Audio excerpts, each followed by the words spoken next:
Hello. তুমি কি আসবে না? তুমি তো অনেকদিন হইলে গেলা। এক সপ্তাহ বললে, এখন 1 মাস হয়ে গেছে, এখন পর্যন্ত তুমি আসতেছো না।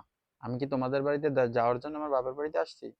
যদি যাওয়ার জন্য আসতাম তাহলে তো 1 সপ্তাহ পরেই যেতাম। 1 মাস কেন থাকলাম? আমি আসতেছি না তোমাদের বাড়িতে। দেখো, পাগলামি করে না, বুঝছো? একসাথে থাকলে সবকিছু সুখী হয়। আর বিয়ের পরে এই নারীদের আসলে মা বাবার বাড়ি থাকে না, বুঝছো? তোমাকে এই কথা বললো কে যে মেয়েদের বিয়ে হওয়ার পর মেয়েদের মা বাবার বাড়ি থাকে না? মেয়েদের সবচেয়ে আপনই হচ্ছে তার মা বাবা। হ্যাঁ, তার মা বাবাই হচ্ছে তার আপন। আর একটা কথা বলি, শোনো। তোমার মা বাবাকে দেখা আমার দায়িত্ব না, বুঝছো? আমার উপর আল্লাহ তাআলা সেটা ফরজ করে না। আমি একসাথে থাকতে পারবো না।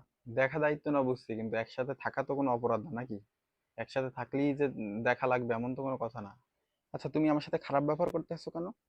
আচ্ছা, আমি তোমার বউ হয়েছি দেখি তুমি আমার সাথে যা ইচ্ছে তাই করতে পারবে? তুমি আমার সাথে এরকম খারাপ ব্যবহার করতে পারো না। শোনো, তুমি শোনো, একটা কথা বলি। একটা হাদিস শোনাই তোমাকে। তুমি কিন্তু জান্নাতে যেতে হলে তোমার স্ত্রীর সুপারিশ লাগবে, বুঝছো?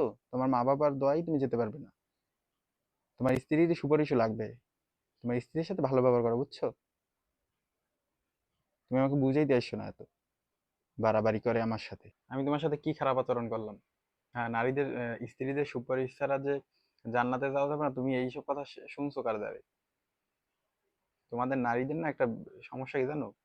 তোমরা আসলে নিজেদের ক্ষেত্রে যেটা শোনো না, ওইটাই আসলে বা প্রতিফল করতে চাও, বুঝছো? আর ওইটাই মনে করো যে ওইটা ছাড়া আর কোনো হাদিস নেই। হ্যাঁ। পুরুষের যে মায়ের পার নিচে জান্নাত, এটা এটা তো জানো নাকি? তোমার যখন হবে, মানে পুত্রবধূ হবেন, তখন তো ঠিকই নিজের এই ছেলের বউর মানে ছেলের সাথে ফলাবানে দায়িত্ব ফলাবান। তোমাদের নারীদের এই একটাই প্রবলেম, নিজের দোষ আসলে কখনোই দেখবা না। নিজের দোষ তোমাদের চোখে পড়ে না। তোমাদের দোষ ধরিয়ে দিলেও সে দোষটা তোমরা চোখে চোখে তোমাদের ঢোকে না, বুঝছো? হুম। তোমাদের জন্যই তো প্রতিটা সংসারে অশান্তি হয়, কিন্তু আসলে সবশেষে হয় পুরুষদের দোষ। আচ্ছা, রাখি, তোমার আশা লাগবে না, বুঝছো? তুমি তোমার বাবার বাড়ি শোকা মারো।